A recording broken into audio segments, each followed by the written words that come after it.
Assalamualaikum warahmatullahi wabarakatuh. Anak-anakku sekalian yang berbahagia dan saya banggakan. Yang pertama, marilah sebelum pelajaran PAI, Pendidikan Agama Islam dan Budi Pekerti ini kita mulai, kita awali dengan membaca doa basmalah. Bismillahirrahmanirrahim. Semoga kita selalu dalam lindungan Allah, selalu diberi sehat walafiat dan tetap semangat untuk belajar walaupun dengan daring atau online. Anak-anakku sekalian, kita sekarang telah memasuki bab yang ketiga di buku kalian atau kitab kalian. Bab ketiga yaitu tentang semua bersih, hidup menjadi nyaman. Dan jelas itu bisa kita buktikan. Kalau rumah kita bersih, tempat tidur bersih, kamar mandi bersih, pakaian bersih, tempat ibadah bersih, maka hidup rasanya nyaman. Tapi bisa dibalik, kalau toh kotor, tempat ibadah kita, kamar mandi kotor, pakaian kotor, tidak ada nyaman, rasanya risih. Maka anak-anak sekalian, dengan bersih, hidup akan menjadi nyaman. Dalam bab ini lebih dikhususkan yaitu tentang toharoh. Toharoh dalam Islam artinya bersuci. Ya, toharoh artinya bersuci atau bersih atau kebersihan. Kemudian toharoh secara istilah adalah membersihkan diri atau pakaian atau tempat dan benda-benda lain dari najis dan hadas menurut tata cara yang ditentukan oleh syariat Islam. Anak-anakku sekalian, kegiatan bersuci dapat dilakukan dengan berwudu, dengan tayamum, dengan istinja atau cebok, dengan mandi besar atau mandi ibadah, dan bersuci, membersihkan badan, pakaian, dan tempat. Kemudian anak-anakku sekalian, pentingnya bersuci adalah yang pertama diantaranya itu menjadi syarat sah ritual ibadah. Rasul Muhammad sallallahu alaihi wasallam bersabda, "Miftahus salati at-tahuru wa tahrimuha at-takbiru wa tahliluha at-taslimu." Kata beliau Rasulullah bahwa kunci sempurnanya solat itu adalah toharoh. Maka bila sempurna toharoh atau berwudu kita, maka insya Allah sempurna pula solat kita. Dan yang mengharamkannya adalah takbiratul ikhram. Artinya ketika kita sudah mulai takbiratul ikhram solat, maka semua aktivitas selain solat diharamkan. Makan, minum, berbicara, dan lain-lain haram. Dan menghalalkannya adalah salam. Artinya ketika sholat kita usai ditutup dengan salam, saat itulah halal semua yang asalnya diharamkan.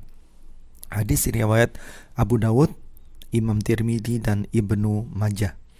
Kemudian pentingnya toharoh yang kedua adalah dicintai atau disukai oleh Allah. Sesuai dengan firman Allah, "Innallaha yuhibbut tawwabina wa yuhibbul mutatahhirin." Sesungguhnya Allah mencintai orang-orang yang taubat dan orang-orang yang bertoharoh atau membersihkan diri. Quran surat Al-Baqarah 222. Dan yang ketiga, pentingnya untuk toharoh atau bersuci adalah at-tahuru syatrul iman. Kesucian itu adalah bagian daripada iman. Hadis riwayat Muslim. Maka anak-anak sekalian, marilah kita benar-benar memahami tentang pengertian toharoh, pembagian toharoh, tata cara bersuci, dan bagaimana mengamalkannya, mempraktekannya untuk menyempurnakan ibadah kita. Anak-anakku sekalian, toharoh secara global dibagi menjadi dua. Bersuci dari najis dan bersuci dari hadas. Najis itu sendiri dibagi menjadi dua, yaitu najis hukmiyah atau najis yang tidak terlihat bentuknya, baunya, rasanya, ya, tetapi diyakini kalau itu najis, namanya najis hukmiyah. Dan ada najis ainiyah yang secara lahiriah jelas. Anak-anakku sekalian, najis ainiyah ini dibagi menjadi 3. Yang pertama, najis ainiyah berupa najis mukhaffafah atau ringan. Ini contoh yang paling umum adalah air kencing anak kecil laki-laki yang belum usia 2 tahun dan belum makan apa-apa kecuali ASI ibu. Maka najis ini namanya najis mukhaffafah. Untuk mensucikannya cukup dengan membersihkan najis hukmiyahnya, najis ainiyahnya, dipesut dengan tisu atau kain, kemudian diperciki air, maka sucilah najis mukhaffafah. Yang kedua, najis mutawassithah, najis sedang, seperti kotoran binatang, air kencing orang dewasa, ya, nanah, darah, dan lain-lain. Nah, ini najis mutawassithah. Cara mensucikannya, ya otomatis kita hilangkan najis ainiyahnya, ya, baunya, rasanya, bentuknya, ini dihilangkan semua, baru kita siram dengan air, maka suci. Dan yang ketiga adalah najis mughalladhah, najis berat. Najis berat ini beda dengan najis mukhaffafah maupun mutawassithah. Insyaallah semuanya faham. Mensucikannya dengan menyiramnya 7 kali dengan air, dan salah satunya dicampur dengan tanah yang suci. Anak-anakku sekalian yang dirahmati oleh Allah, alhamdulillah kita ditakdirkan oleh Allah menjadi pengikut agama Islam yang syariatnya lebih sempurna daripada syariat agama-agama terdahulu. Kalau syariat agama Yahudi ini untuk mensucikan najis, kalau terkena anggota tubuh maka harus dipotong anggota badan tersebut yang terkena najis. Kalau terkena pakaian maka harus dirobek pakaian yang terkena najis. Tetapi beda dengan kita yang menjadi umat Rasul Muhammad sallallahu alaihi wasallam.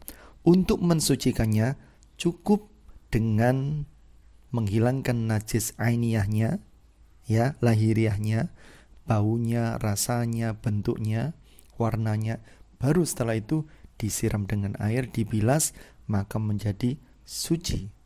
Begitu sederhananya kita mengikuti ajaran baginda Nabi. Anak-anakku sekalian, berikutnya kalau kita sudah memahami tentang bersuci dari najis, maka selanjutnya bersuci dari hadas. Ada hadas besar, ada hadas kecil. Kalau hadas besar jelas untuk mensucikannya yaitu dengan mandi besar.